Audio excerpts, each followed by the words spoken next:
द्वितीयः पाठः। बिलस्य वाणी न कदापि में श्रुता, गुफा की आवाज़ मेरे द्वारा मैंने कभी नहीं सुनी। देखते हैं पाठ का सार। ये जो पाठ है यह पंचतंत्र के तृतीय तंत्र काकोलूकियम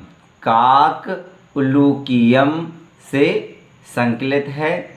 और आपको मालूम बता दें कि पंचतंत्र के मूल लेखक आचार्य विष्णु शर्मा जी हैं। पंचतंत्र में 5 खंड हैं जिन्हें तंत्र कहा गया है।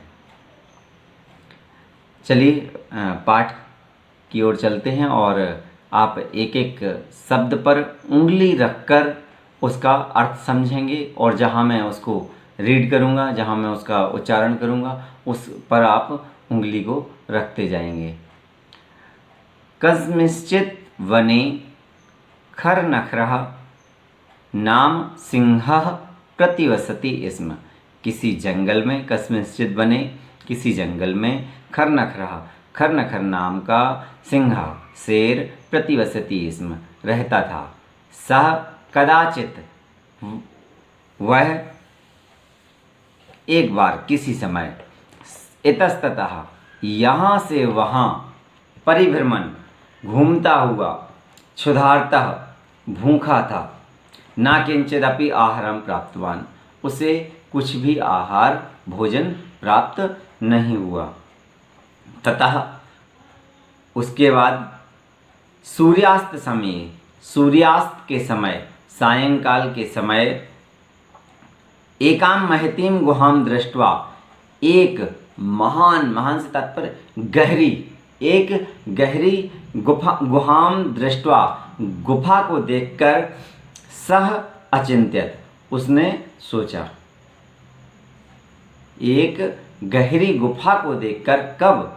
जब वो इधर उधर घूमते हुए भूखा हो गया और उसे आहार में, भोजन में कुछ भी प्राप्त नहीं हुआ, तब सायंकाल के समय, सूर्यास्त के समय उसने एक महान गुफा को देख करके सोचा, नूनम एतस्यां गुहायां रात्रौ कोऽपि जीवः आगच्छति।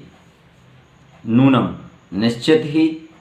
निश्चित ही एतस्यां गुहायां इस गुफा में, रात्रौ रात को, कोऽपि कोई, जीवः आगच्छति कोई जीव आता होगा, कोई जीव आता है, क्षम्यताम्। अतः अत्रैव निगूढ़ो भूत्वा तिष्ठामि इति। अतः अत्रैव यहीं पर, अतः यहीं निगूढ़ो भूत्वा, अर्थात निगूढ़ो मीन्स छिपकर, अतः यहीं छिपकर, भूत्वा तिष्ठामि छिपकर, तिष्ठामि बैठता हूँ, इति ऐसा उसने विचार किया। एतस्मिन् अंतरे इसके कुछ समय बाद, इसके बाद, गुहाया स्वामी, गुहाया गुफा का, गुहाया स्वामी गुफा का, स्वामी तात्पर्य मालिक, गुफा का मालिक, स्वामी दधिपुच्छः नाम शृगालः, दधिपुच्छ नामक स्यार, समागच्छत वहाँ आ गया। तो वहाँ पर क्या हुआ कि उसके बाद, उसी के जस्ट बाद क्या हुआ कि वहाँ पर गुफा का स्वामी दधिपुच्छ नामक स्यार आ गया। स च यावत् पश्यति, स च यावत् पश्यति, चा का अर्थ हमेशा उसके पिछले वाले शब्द से पीछे आता है। ये मैं कई बार पिछली कक्षाओं में मैं पढ़ा चुका हूँ। तो स च और उसने, यावत् पश्यति जहाँ तक देखा, उसने जहाँ तक देखा, तावत वहाँ तक, सिंह पद पद्धति गुहायां प्रविष्टा दृश्यते। स च यावत, और उसने यावत जहाँ तक देखा, पश्यति देखा, तावत वहाँ तक, सिंह पद पद्धति शेर के पैरों के, शेर के पंजे के निशान, शेर के पंजे के निशान, सिंह पद पद्धति गुहायाम प्रविष्टा दृश्यते, गुफा में शेर के पंजे के निशान गुफा में प्रविष्टा दृश्यते प्रवेश करते हुए दिखाई दे रहे थे। क्या हो रहा था? जिस तरीके से शेर जब चलता है तो वो तो शेर हो या कोई भी हो, कोई भी जानवर हो, तो उसके नाखूनों के जो निशान होते हैं उनसे, और पैर के पंजों के जो निशान होते हैं उससे समझ में आ जाता है कि ये किस साइड में जा रहा है। आगे पैर के नाखून होते हैं इसलिए वो क्लियर समझ में आ जाता है। तो इसी तरह से सियार ने क्या देखा कि जहाँ तक शेर के पंजों के निशान दिखाई दे रहे हैं वहाँ तक केवल वह अंदर जाता हुआ दिखाई दे रहा है, किंतु बाहर ना चा बहिरागता, और बाहर आते हुए नहीं दिख रहे। मतलब शेर अंदर तो गया लेकिन अभी तक वो बाहर नहीं आया। इसका मतलब शेर अंदर है। श्रृगालः अचिंत्यत, सियार ने सोचा, अहो विनष्टोस्मि, मेरा तो विनाश हो जाएगा। उसने सोचा कि मेरा तो विनाश ही हो रहा है। नूनम अस्मिन विले, नूनम निश्चित ही, अस्मिन विले इस बिल में, इस गुफा में, सिंह अस्तीति, अस्ति इति, उसने क्या सोचा, सिंह, अस्तिति में संधि है, अस्ति प्लस इति, तो नूनम अस्मिन बिले, निश्चित ही इस गुफा में, सिंह शेर, अस्ति है, इति ऐसा उसने विचार किया। तर्क्यामि, ऐसा उसने विचार करके सोचा। तत् किम करवाणी, तो मुझे क्या करना चाहिए। एवं विचिंत, ऐसा सोचकर, इस गुफा में शेर है और मेरा तो विनाश हो जाएगा, और ऐसा उसने सोचकर दूरस्थ रवम कर्तुम आरब्ध। क्या किया उसने? दूरस्थ, दूर से ही, रवम आवाज, कर्तुम आरब्धा, आवाज करना प्रारंभ कर दिया। अब किस तरह की क्या आवाज की उसने, देखती है। क्या बोला उसने? भोविल भोविल, भोविल भोविल, अरे गुफा, अरे गुफा, किम ना स्मरसि, क्या तुम्हें याद नहीं है, यन्मया त्वया सह समयः कृतो अस्ति, यत् यदाहं वाहितः प्रत्यागमिष्यामि तदा त्वं माम आकारिष्यसि। उसने क्या कहा कि भोबिल भोबिल, अरे गुफा, अरे गुफा, किम ना स्मरसि, क्या तुम्हें याद नहीं है, यन्मया, यन्मया मीन्स, इसमें दो शब्दों की संधि है, यत मया, की, यत मीन्स की, और मया मेरे द्वारा, कि मया त्वया सह, मेरे और तुम्हारे बीच, समयः कृतोस्ति, एक समझौता हुआ था, एक कहना चाहिए इसको संधि हुई थी, एक समझौता हुआ था।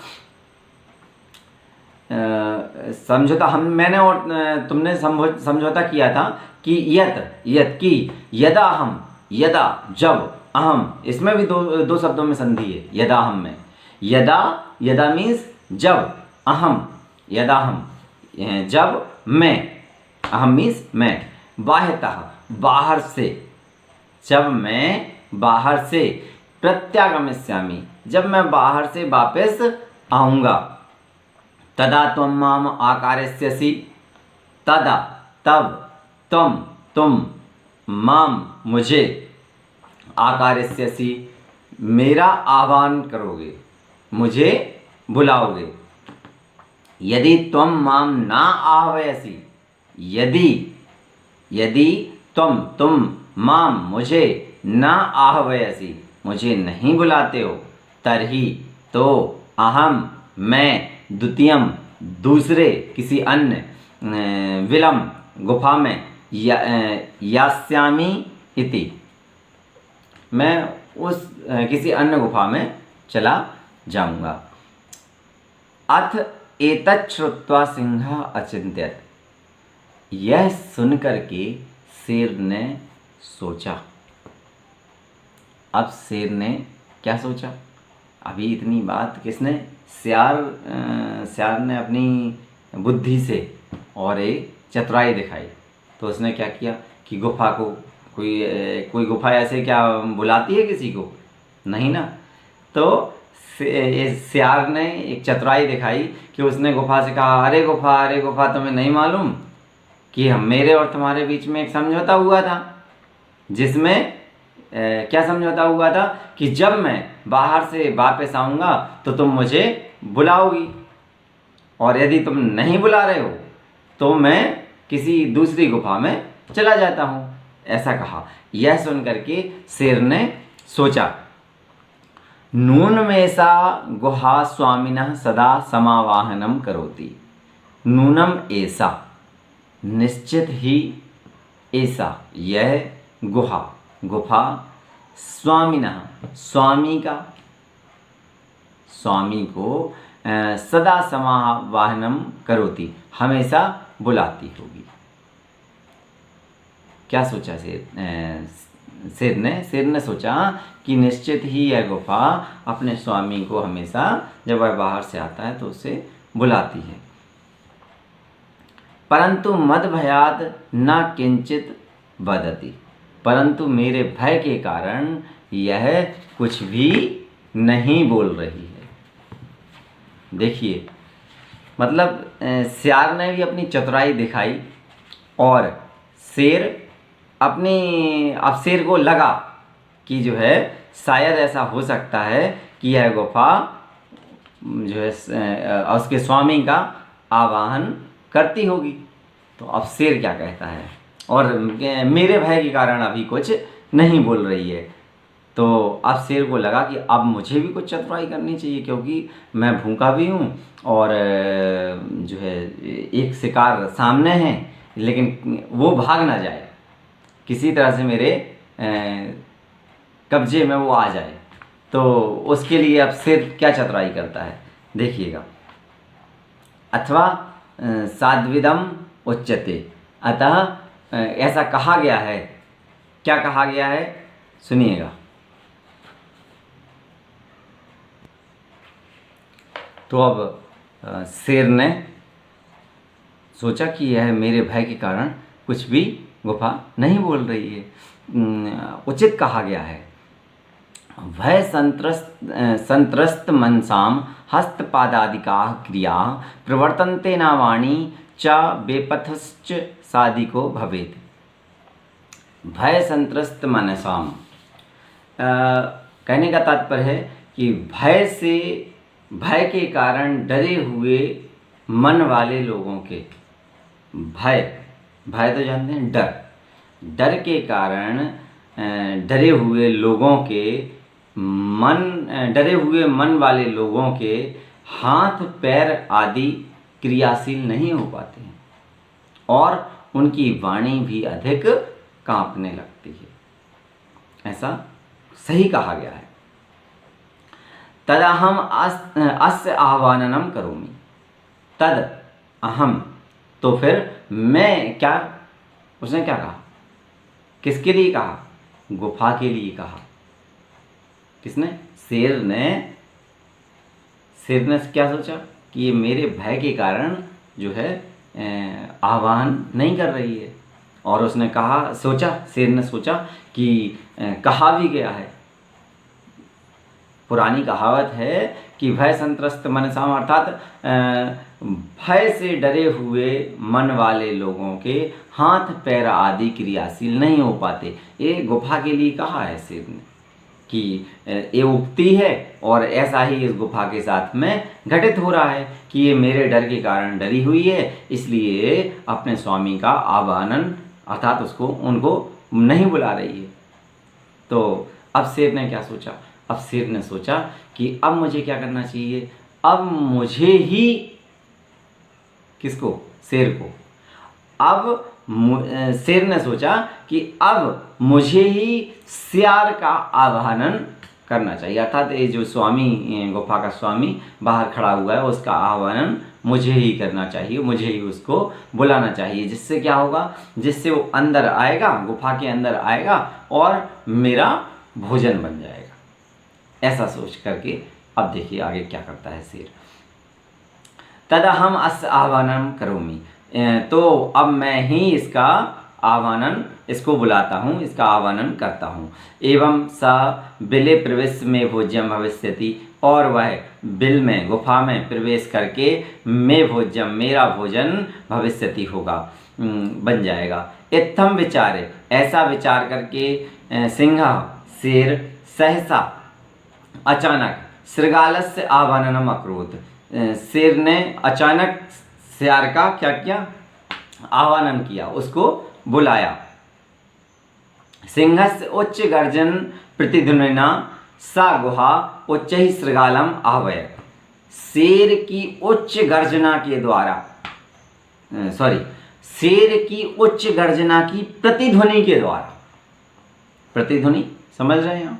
जब कहीं कोई खाली मकान पड़ा हो, कोई पुराना किला इत्यादि हो, तो वहाँ पे हम क्या करते हैं? जोर से आवाज़ देते हैं। पहले बहुत मज़ा आता था, कभी कोई पुराने किले वगैरह में जाते थे तो वहाँ जहाँ आवाज़ गूंजती थी, जहाँ आवाज़ गूंजती थी, आवाज़ की प्रतिध्वनि होती थी, तो वहाँ पर हम और ज़ोर ज़ोर से आवाज़ किया करते थे। कहीं माँ को बुलाएंगे, कहीं पापा को बुलाएंगे, कहीं चाचा को बुलाएंगे, या कुछ नहीं होगा तो ज़ोर से कूका कहते हैं जिसको, आवाज़ करेंगे, ज़ोर से कोयल जैसी कूक लगाएंगे, लगा देते हैं नहीं? तो वही चीज़ है कि शेर की उच्च गर्जना की प्रतिध्वनि के द्वारा सा गुहा, वह गुफा, उच्च ही, जोर से, शृगालम आह्वयत्, उस गुफा ने, मीन्स शेर ने गर्जना की, शेर ने सियार को का आह्वान किया, लेकिन शेर की उच्च गर्जना की प्रतिध्वनि से बार बार जो आवाज़ प्रतिध्वनि के रूप में आई, उससे ऐसा लगा कि क्या किया है कि गुफा ने ही उसका आह्वान किया।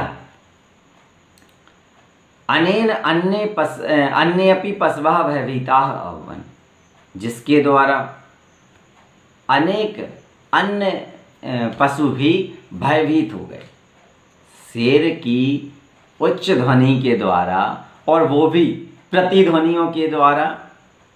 जंगल के सारे जीव जंतु भयभीत हो ही जाएंगे, तो अन्य पशु भी भयभीत हो गए।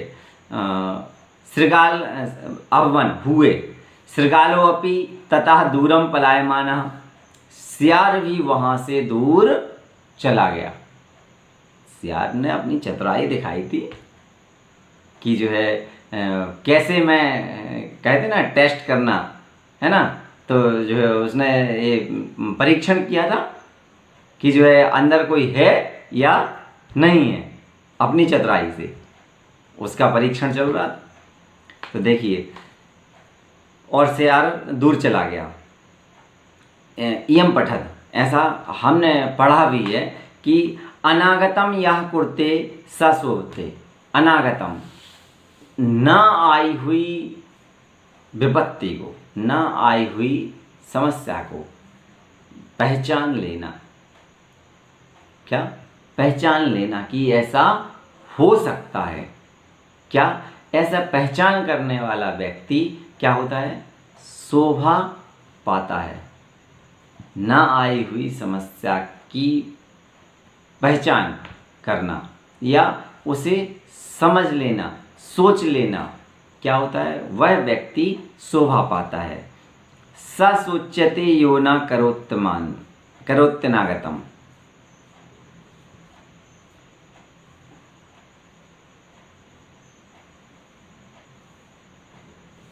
और जो उसे नहीं सोचता वो शोक करता है, वो दुखी होता है। वने यत्र संस्थस्थ समागता जरा।